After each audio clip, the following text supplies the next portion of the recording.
Hello kids, welcome back to BB classes. बच्चों, आज हम जो वीडियो लेकर आए हैं वो है थर्ड क्लास के स्टूडेंट्स के लिए। तो यहाँ पर आप अपनी क्लास के साथ लिखिए आपका सेक्शन, यहाँ पर आपका नाम और यहाँ पर आपकी टीचर का नाम। आज की वर्कशीट है इंग्लिश की वर्कशीट और ये वर्कशीट नंबर है 166। यह आपकी 10 फरवरी की वर्कशीट है बच्चों। और आपकी जो मैरीगोल्ड बुक है उसमें जो चैप्टर है the ship of the desert, हमारा जो ये वर्कशीट है उसी चैप्टर पर आधारित है और ये पेज नंबर है 100 से लेकर 103 तक। ठीक है, तो चलिए बच्चों, हम अपनी आज की वर्कशीट ये वीडियो शुरू कर लेते हैं। मगर उससे पहले अगर आपने अभी तक मेरे चैनल बीबी क्लासेस को सब्सक्राइब नहीं किया है तो मेरे चैनल को सब्सक्राइब ज़रूर कर दें। चलिए आगे देखिए बच्चों। Do you know the national D warming day is conducted all over India on February 10 every year with a mop up day on February 15. The objective of this day is to eradicate intestinal worms among all preschool and school-age children through the platform of schools and Anganwadi centers. The basic aim is to improve the overall health of the children and increase nutritional status, access to education and quality of life. तो ये देखिए बच्चों, संपूर्ण भारत में 10 फरवरी को national deworming day के रूप में मनाया जाता है जो 15 फरवरी तक चलता है। ठीक है, अगर आप लोगों को पता होगा तो आप लोग भी जैसे स्कूल में जो आप दवाइयाँ खाते हैं तो वो दवाई आपको क्यों दी जाती है? आपकी जो पेट में कीड़े हों तो वो मर जाएं, वो ख़त्म हो जाएं, इसलिए स्कूल में आपको वो दवाइयाँ दी जाती हैं। तो ये दवाइयाँ स्कूलों में और आंगनवाड़ी जो सेंटर्स होते हैं वहाँ पर बच्चों को खिलाई जाती हैं। इस दवाई को खिलाने का उद्देश्य यही है कि जो बच्चों के आंत में जो कीड़े हो जाते हैं उन कीड़ों को ख़त्म करने के लिए, ठीक है, जो वॉर्म्स होते हैं इनको ख़त्म करने के लिए, इरेडिकेट करने के लिए बच्चों को ये दवाइयाँ स्कूल में खिलाई जाती हैं। इसका मेन एम जो पर्पस वो यही है कि बच्चे की जो हेल्थ है वो अच्छी रहे, जो इन वॉर्म्स की वजह से बच्चों की हेल्थ अफेक्ट ना हो, साथ ही साथ बच्चे हेल्दी होंगे तो वो स्कूल आ सकते हैं और एक बेहतर ज़िंदगी की तरफ आगे बढ़ सकते हैं, क्योंकि बच्चों का हेल्दी होना, किसी का भी हेल्दी होना बहुत ज़रूरी है। तो इसीलिए बच्चों को स्कूल में ये दवाइयाँ खिलाई जाती हैं और 10 फरवरी के दिन को नेशनल डी वार्मिंग डे के रूप में मनाया जाता है। ठीक है, जैसे यहाँ पर देखिए बच्चों, warm free children healthy children, है ना। चलिए अब हम आगे बढ़ते हैं बच्चों। यहाँ देखिए, good morning dear students, you read the conversations between the lion and the camel in the previous worksheets. They are fascinated by each other. Let us see what interests them.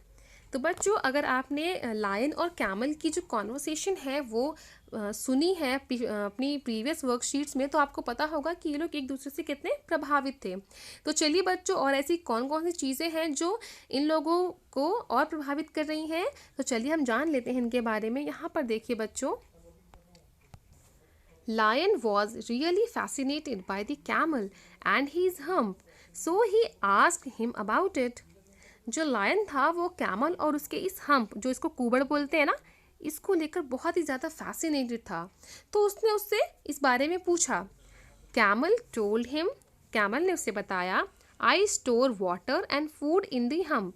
Camel ने lion को बताया कि मैं अपने hump में पानी और खाना स्टोर करता हूँ। There are no lakes or rivers in the desert, but that never bothers me. जो डेजर्ट्स होते हैं, जो रेगिस्तान होता है, यहाँ पे ना नदी होती है, ना कोई तालाब होता है, ना झरना, कुछ नहीं होता। तो इस डेजर्ट में मुझे ये बहुत मदद करता है, और जो ये जो डेजर्ट होता है ये सब चीज़ें मुझे बॉदर नहीं कर सकती, मुझे इस चीज़ से प्रॉब्लम नहीं होती है, क्योंकि मैं खाना और पानी अपने हम्प में स्टोर कर लेता हूँ। I can consume about 200 bottles of water in one go. Camel ने लायन को बताया कि मैं एक बार में 200 बॉटल के अराउंड पानी जो है वो अपने हम्प में स्टोर कर सकता हूँ। Camel further added on by saying, I can stay without food and water for 2 weeks at a stretch. तो कैमल ने बताया लायन को कि मैं 2 हफ्ते, लगातार 2 हफ्तों तक बिना पानी और बिना खाने के रह सकता हूँ। क्यों? क्योंकि जो कैमल होता है वो अपने हम्प में, अपने स्कूबर में खाना और पानी स्टोर कर लेता है।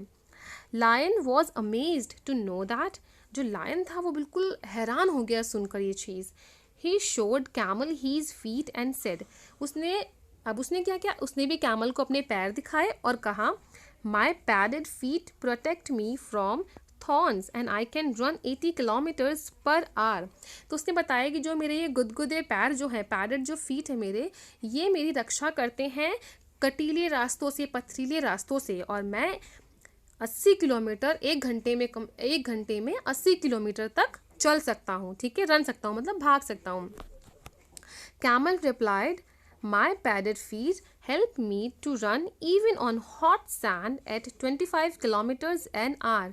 तो फिर कैमल ने बताया कि जो मेरे गद्देदार पैर हैं, पैडेड फीट हैं, ये मुझे हेल्प करते हैं इस रेत में चलने के लिए। और ये जो कैमल है वो एक घंटे में कितना किलोमीटर चलता है? वो एक घंटे में 25 किलोमीटर चलता है, ठीक है। They both understood that their bodies helped them to survive in their habitats। तो ये दोनों ही ये बात समझ गए थे कि इनकी बॉडी इस तरीके से बनी है कि वो अपने हैबिटेट में बहुत अच्छे से सर्वाइव कर सकते हैं, ठीक है। ये देखिए यहाँ पर ये है कैमल का हैबिटेट और ये है लायन का हैबिटेट, है ना। चलिए बच्चों, अब हम आगे बढ़ते हैं। So kids, hope you have enjoyed this story given above. Now let's try to find out answers to the following questions. Tick the correct answer। तो बच्चों, उम्मीद है कि आपको ये स्टोरी बहुत अच्छी लगी होगी और समझ भी आई होगी। तो चलिए अब इसी स्टोरी पर आधारित यहाँ पर हमसे जो क्वेश्चंस पूछे गए हैं उनको हम सॉल्व कर लेते हैं। फर्स्ट क्वेश्चन देखिए बच्चों। First question, camel stores his food in his. जो कैमल है वो अपना खाना कहाँ पर स्टोर करता है, कहाँ पर इकट्ठा करता है? अपने लेग्स में, नेक में, लेग्स मतलब पैर, नेक मतलब गर्दन, हम्प मतलब जो उसका ये कुबड़ होता है उसमें, या स्टमक यानी पेट में। तो हमें पता है, हमने स्टोरी पढ़ी है, तो यहाँ बताया गया है कि कैमल जो है वो अपने हम्प में अपना जो फूड है वो स्टोर करता है, ठीक है। तो ये जो सी है वो करेक्ट आंसर हो जाएगा बच्चों। चलिए अब हम बढ़ते हैं आगे क्वेश्चन नंबर 2 की तरफ। For how many weeks can a camel store food in his hump. तो हमने यहाँ पूछा है कि जो कैमल है वो कितने हफ्तों तक अपने हम्प में खाना स्टोर कर सकता है। तो यहाँ पर इसने बताया है ना कि वो करीब 2 हफ्तों तक, ये देखिए 2 वीक्स, वो एक बार में 2 हफ्तों तक अपने हम्प में खाना स्टोर कर सकता है। तो यहाँ पर हम इसका आंसर लिखेंगे 2 वीक्स, ठीक है। तो इसका भी आंसर आप यहाँ पर कर लीजिएगा बच्चों। चलिए अब हम आगे बढ़ते हैं। अपना क्वेश्चन नंबर 3 देखिए। All animals are different. हर जानवर अलग होता है। A camel is known for its hump. इस तरीके से जो ऊँट है, जो कैमल है, वो अपने हम्प यानी कुबड़ की वजह से जाना जाता है। A lion is identified by its name.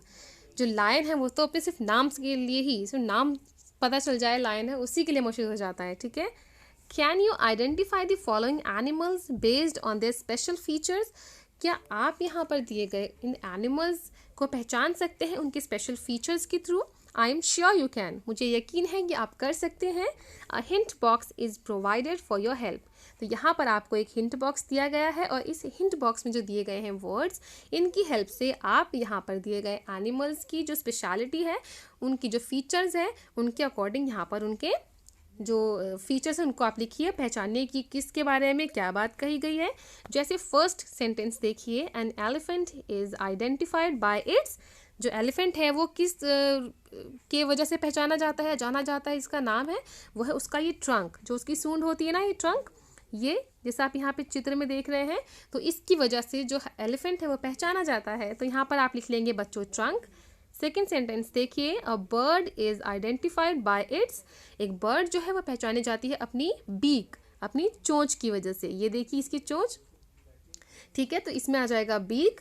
अब थर्ड देखिए, a fish is identified by its fin. जो एक मछली होती है वो अपने फिन की वजह से पहचानी जाती है। ये देखिए यहाँ पर इस चित्र में आपको दिख रहा होगा ये मछली का फिन, फिश का फिन, ठीक है। फोर्थ सेंटेंस देखिए, a cat is identified by its whiskers. जो एक बिल्ली है वो अपनी इन मूंछों की वजह से पहचानी जाती है, जिसको विस्कर्स कहते हैं। तो यहाँ पर आ जाएगा ये वर्ड विस्कर्स। तो इन चारों वर्ड्स को आप यहाँ पर लिखिए बच्चों। तो यहाँ देखिए बच्चों, हमने चारों वर्ड्स को यहाँ पर लिख दिया है, आप भी इनको कर लीजिएगा। यहाँ आगे देखिए बच्चों, let's have some more fun by doing exercises given on page number 153, 154 and 157 of English workbook. आपकी इंग्लिश वर्कबुक की जो पेज नंबर 153, 154 और 157 है, उसमें आपको जो एक्सरसाइजेज दी गई हैं उनको आप ज़रूर कंप्लीट कर लीजिएगा, ठीक है। ये देखिए बच्चों, इसी के साथ हमारा आज का ये वीडियो भी यहीं पर कंप्लीट होता है। उम्मीद करती हूँ आपको ये वीडियो पसंद आया होगा। अगर आपको ये वीडियो पसंद आया है तो इसको लाइक ज़रूर करें और अपने दोस्तों में शेयर भी ज़रूर कीजिएगा। और हाँ, मेरे चैनल बीबी क्लासेस को सब्सक्राइब करना मत भूलिएगा। चलिए जल्दी मिलूंगी आपसे एक नए वीडियो के साथ, तब तक पढ़ते रहें, बढ़ते रहें। Thanks for watching. Bye bye.